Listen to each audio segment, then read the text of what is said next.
DD இங்கே ஏன் DD உட்காந்துருக்கீங்க? என்ன தம்பி ஸ்கூல் போயிட்டு வந்துட்டியா? வந்துட்டேன் டிடி. இங்கே ஏன் டிடி உட்காந்துருக்கீங்க? வீட்டுக்குள்ளேயே உட்காந்து போர் அடிச்சிச்சு, அதான் ஓப்பனில் காற்று வாங்கலாம் அப்படின்ட்டு மாடிக்கு வந்தேன். ஏன் டிடி இங்கே எவ்வளவோ வீடு இருக்குது, ஆனால் நம்மளுக்குன்ட்டு ஒரு சொந்த வீடு இல்லையா டிடி?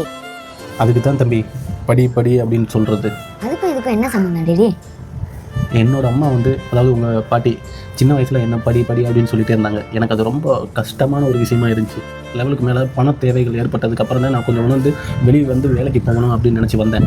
அப்போ போய் பார்த்தீங்கன்னா ஏதோ ஒரு சின்ன சின்ன ஹோட்டலில் சப்ளையர் வேலை, இல்லாட்டி இந்த ஏதோ எடுபடி வேலை, இந்த மாதிரி தான் எனக்கு வேலை கிடச்சிச்சு. அந்த சம்பளத்தை வச்சு அப்படியே கொஞ்சம் கொஞ்சமாக முன்னேறி வந்தேன். அதுக்கப்புறம் மேரேஜ் ஆகிடுச்சு. மேரேஜ் ஆனதுக்கப்புறம் இன்றைக்கி லெவலுக்கு பார்த்தீங்கன்னா ஒரு 25,000 சம்பளம் வருது. இந்த 25,000 வச்சு நம்ம இந்த சென்னை சிட்டிக்குள்ளே இவ்வளோ பெரிய ஊரில் நம்ம சொந்த வீடு வாங்க முடியாது. நீயாச்சும் ஒழுங்காக படித்து நல்ல பெரிய ஆளாகி நல்ல ஒரு சொந்த வீடு வாங்கி சந்தோஷமாக அப்பா மாதிரி கஷ்டப்படாமல் இருக்கணும் அப்படின்றது தான் என்னோடய ஆசை. சரியா? அதுக்கு நீ நல்லா படிக்கணும். ஓகேவா? நல்லா படிப்பியா?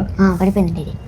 ஃப்ரெண்ட்ஸ், நம்மளை படிக்க வைக்க அப்பா அம்மா ரொம்ப கஷ்டப்படுறோம். அதனால நம்ம எல்லாரும் நல்லா படிக்கணும். நல்லா படித்து நம்ம அப்பா அம்மாவுக்கு நல்ல பேர் வாங்கி தரணும். ஃப்ரெண்ட்ஸ், இந்த வீடியோ உங்களுக்கு பிடிச்சிருந்தா நம்ம சேனலுக்கு சப்ஸ்கிரைப் பண்ணுங்கள். மறக்காமல் ஒரு லைக்கை போட்டுருங்க. பாய்.